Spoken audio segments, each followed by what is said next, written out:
Assalamualaikum dan salam sejahtera. Bersama dengan saya Cikgu Lia bagi mata pelajaran BM tahun 6 SK bertemakan kesihatan mental dan emosi, unit 2, minda minda, tajuk kawal minda semasa bermain. Pada kali ini, sisipan tajuk tata bahasa ialah kata ganti nama diri. Baik, isi pelajaran pada minggu ini adalah berdasarkan standard pembelajaran 5.1.1, iaitu memahami dan menggunakan kata ganti nama diri dan kata ganti nama tunjuk mengikut konteks tidak formal.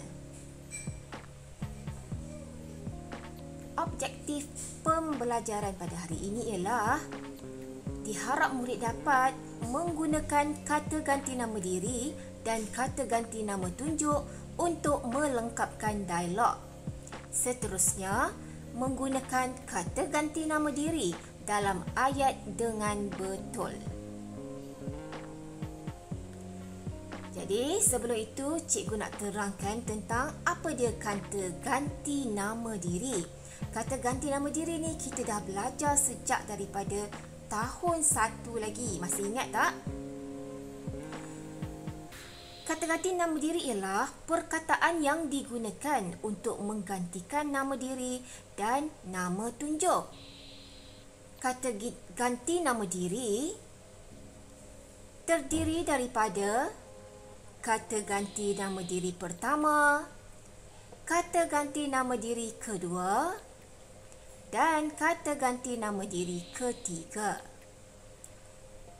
Mari kita lihat apakah dia kata ganti nama diri pertama. Digunakan untuk menggantikan diri sendiri ketika bercakap dengan orang lain. Contoh, saya, aku, kita, kami, beta, patik, hamba. Kata ganti nama diri yang biasa kita gunakan pada setiap hari ialah saya, aku. Jika lebih daripada 2 orang, menggunakan kita, kami. Beta, patik, hamba merupakan kata ganti nama diri dalam laras bahasa istana. Contohnya, beta digunakan oleh raja atau sultan ketika bertitah. Contoh ayat yang cikgu beri di sini ialah, cikgu, izinkan saya pergi ke tandas. Seterusnya, kata ganti nama diri yang kedua. Merujuk pada orang yang sedang bercakap dengan kita. Contohnya, kamu, awak, kau, engkau, kalian, tuanku, tuan hamba. Bermaksud kita menggantikan nama diri orang yang berada di hadapan kita yang sedang bercakap dengan kita. Tuanku, tuan hamba juga merupakan kata ganti nama diri dalam laras bahasa istana. Seterusnya, contoh ayat. Awak sudah menjawab soalan kuis? Kita lihat kata ganti nama diri yang ketiga pula. Merujuk kepada orang yang sedang diperbualkan atau diperkatakan. Contohnya, dia, ia, beliau, baginda, mereka. Kita menggunakan kata ganti nama diri ketiga ini bagi orang yang bukan ada di hadapan kita.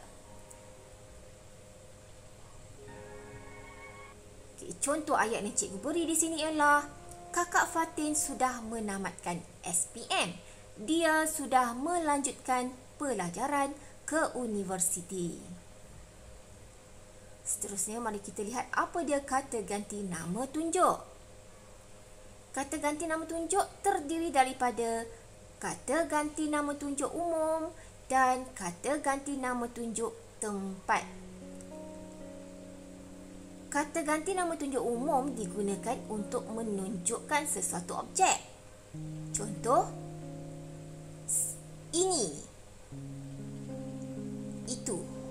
Ini digunakan untuk menunjukkan objek yang dekat. dekat dengan kita, manakala itu untuk objek yang jauh daripada kita tetapi kita masih boleh melihatnya. Seterusnya, kata ganti nama tunjuk tempat digunakan untuk menunjukkan tempat. Situ, sini, sana. Situ tidak berada dekat dengan kita, tapi kita masih boleh nampak. Sini, tempat yang dekat dengan kita, manakala sana tempat yang jauh daripada kita.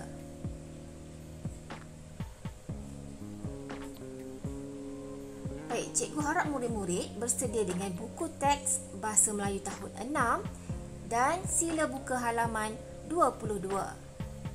Mari kita sama-sama membaca petikan dialog di halaman ini. Kawal minda semasa bermain. Separuh masa balas 3 gol. Murid itu duduk termenung sambil berkata di dalam hati. Kemudian katanya lagi, aduhai, malangnya nasib aku.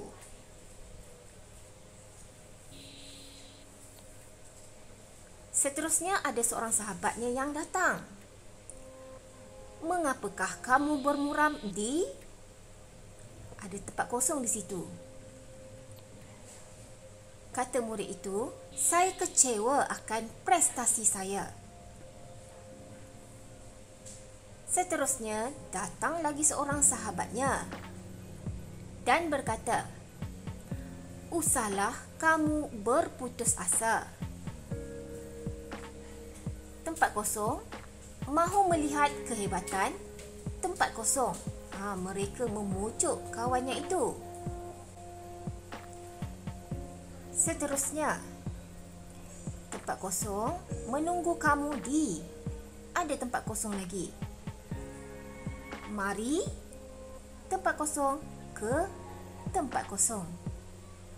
Kata murid itu, yang sedang memberikan motivasi itu, ada tempat kosong di situ. Okey, lihat babak yang terakhir. Ada seorang guru yang sedang bercakap di hadapan pasukan bola sepak. Tempat kosong, mesti bermain seperti biasa. Kawal minda dengan baiknya. Tempat kosong lagi, kah sebabnya kita perlu mengawal minda semasa bermain. Jadi murid-murid, mari bersama dengan cikgu untuk melengkapkan tempat kosong yang ada di dalam petikan dialog ini. Baik, mari kita sama-sama melengkapkan tempat kosong yang ada di dalam dialog. Aduhai, malangnya nasib aku. Aku ialah kata ganti nama diri pertama. Seterusnya, mengapakah kamu bermuram di? Apa jawapan dia, murid-murid? Ya, di sini. Kata nama tunjuk. Seterusnya, mahu melihat kehebatan. Ya, kami mahu melihat kehebatan kamu. Seterusnya, menunggu kamu di. Mereka menunggu kamu di situ.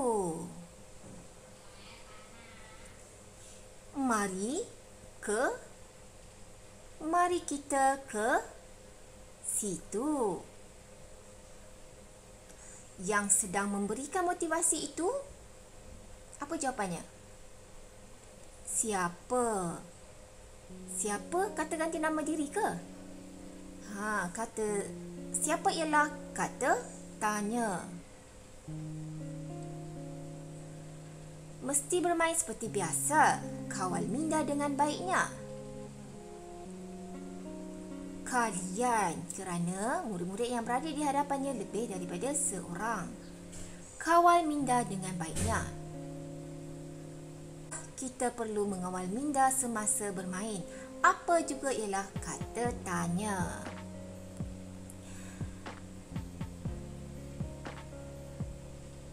Baik murid-murid, sekarang mari kita lihat soalan kebat yang terdapat di dalam petikan dialog itu. Cuba kamu lihat dialog yang terakhir ini. Dialog yang diperkatakan oleh cikgu itu. Lihat soalan dalam petikan dialog itu. Apakah sebabnya kita perlu mengawal minda semasa bermain? Ada logo gambar kepala manusia dekat situ. Itu menunjukkan soalan kebat. Baik, cikgu paparkan di sini. Apakah sebabnya kita perlu mengawal minda semasa bermain? Kenapa? Kalau kita tak berjaya jaringkan gol, kita boleh menangis ke dekat tepi gol tu? Kita mesti mengawal minda kita. Okey, contoh cadangan jawapan yang cikgu berikan ialah kita perlu mengawal minda semasa bermain agar segala teknik yang diajarkan dapat digunakan semasa bermain. Okey, jadi murid-murid, sekian sahaja pelajaran kita pada kali ini.